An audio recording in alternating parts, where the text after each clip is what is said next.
नमस्ते विद्यार्थियों, आप सबका सत्र 2021-22 में स्वागत है। मैं डॉक्टर मीना जैन, सह आचार्य, राजकीय महाविद्यालय सिरोही। हमारे MA उत्तरार्ध संस्कृत के चतुर्थ प्रश्न पत्र में कुमार संभवम नामक महाकाव्य का प्रथम सर्ग पाठ्यक्रम में है। आज हम उसका 6वां श्लोक पढ़ने जा रहे हैं। यह श्लोक इस प्रकार से है।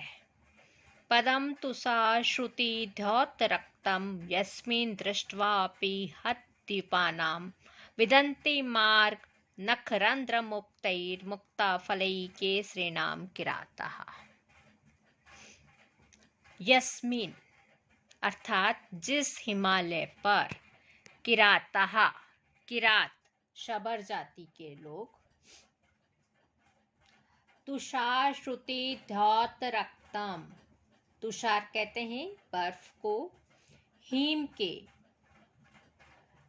श्रुति यानी गिरने से, द्योत रक्तम धुले हुए रक्त वाले, हतद्वीपानाम हाथियों को मार चुका है, ऐसे केसरेणाम सिंहों के पदम पांव रखने के स्थान पद चिन्ह को, अदृष्ट्वा अपि न देख कर भी, नखरंध्र मुक्तई सिंहों के नखों के रंध्र अर्थात छिद्रों से, मुक्तई गिरे हुए छूटे हुए, मुक्ता फलई गज मुक्ताओं से, मार्गम विदन्ति मार्ग जान लेते हैं।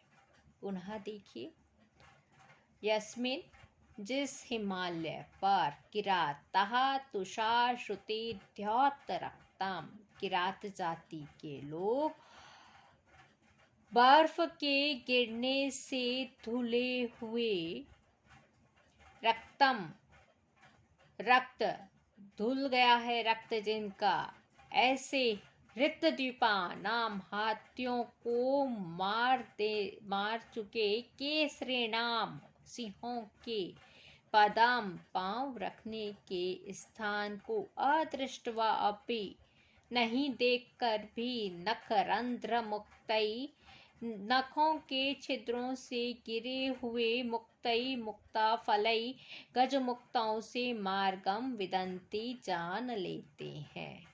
यद्यपि हाथियों को मारने वाले सिंहों के रक्त रंजित पाद चिन्ह हिमालय पर पड़ने वाली बर्फ से धुल जाते हैं, फिर भी सिंह आदि वन्य पशुओं का शिकार करने वाले किरात सिंहों के पंजों के छेदों से गिरे हुए गजमुक्ताओं को देखकर ही सिंहों के गमन मार्ग का पता लगाकर उनका पीछा करते हैं।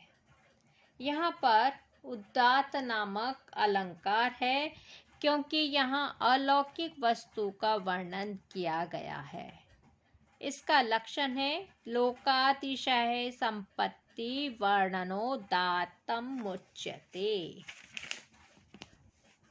और उपजाति नामक छंद है। तुषार श्रुति तुषारानाम स्त्रवण श्रुति ही, यहाँ पे स्रो भावे 3 प्रत्यय है।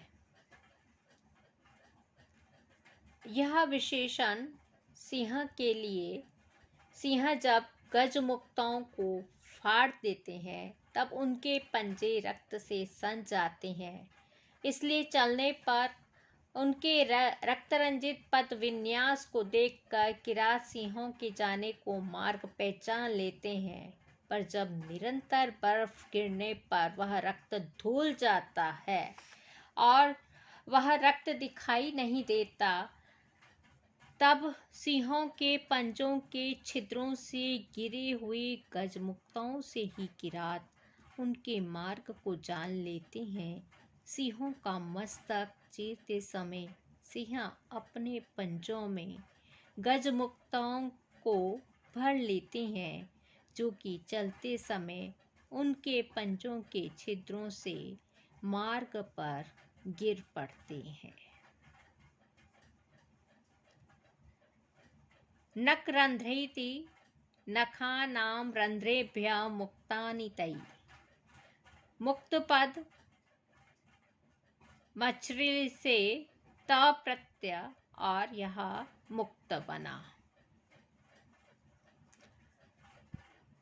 आगे हम 7वां श्लोक पढ़ने जा रहे हैं।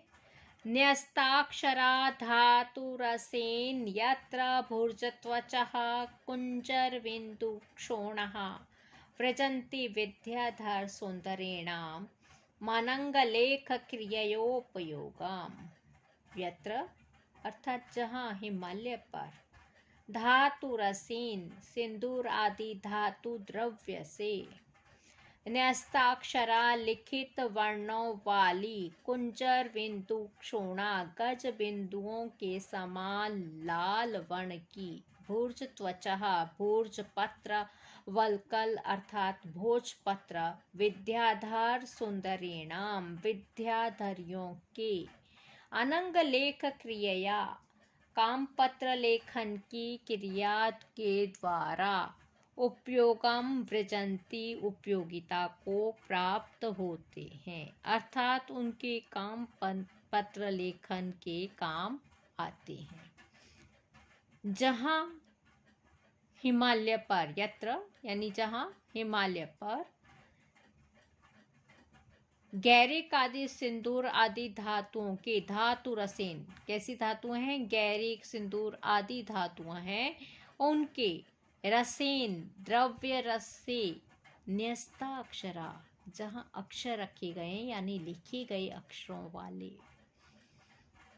कुंजर बिंदु गज बिंदुओं के समान लाल वर्ण वाले क्षोणा लाल वर्ण वाले भूर्स्त्वचः भूर्जपत्र विद्याधर सुंदरीणाम विद्याधर सुंदरियों के कामपत्र अनंग लेख क्रिया लेखन की क्रिया के द्वारा काम में उपयोगम व्रजंती काम में लाए जाते हैं, अर्थात विद्याधारियां अपने प्रियतमों को प्रेम पत्र लिखने के लिए भोजपत्रों का उपयोग करती थी।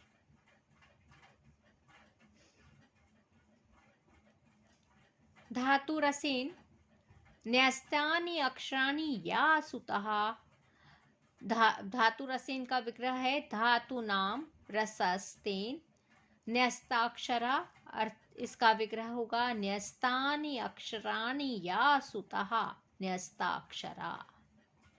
यह भूर्स्त्वच का विशेषण है। भूर्स्त्वच का विग्रह होगा भूर्जानां त्वचः इति भूर्स्त्वचः। षष्ठी तत्पुरुष समास है। यत्र शब्द में यत् शब्द से त्रल प्रत्यय लगा है और यत्र बना। न्यस्ताक्षरा न्यस्त धन अक्षरा न्यस्त पद में नि उपसर्ग अस धातु त प्रत्यय है।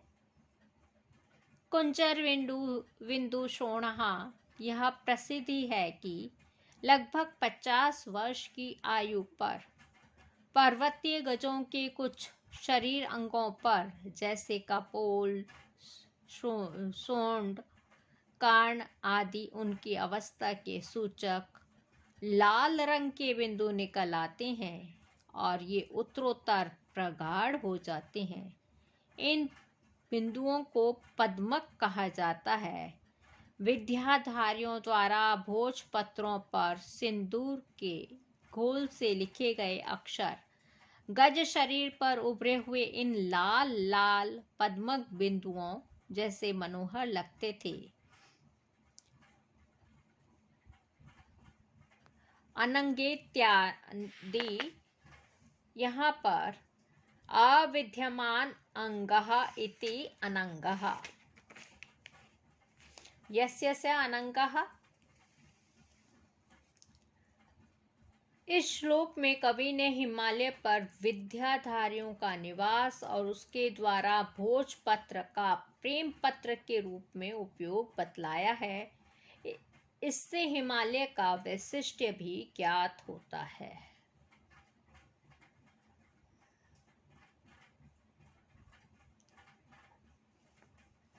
आज हम यहीं पर समाप्त करते हैं। कल पुनः मिलेंगे। धन्यवाद। जयतु संस्कृतम, जयतु भारतम।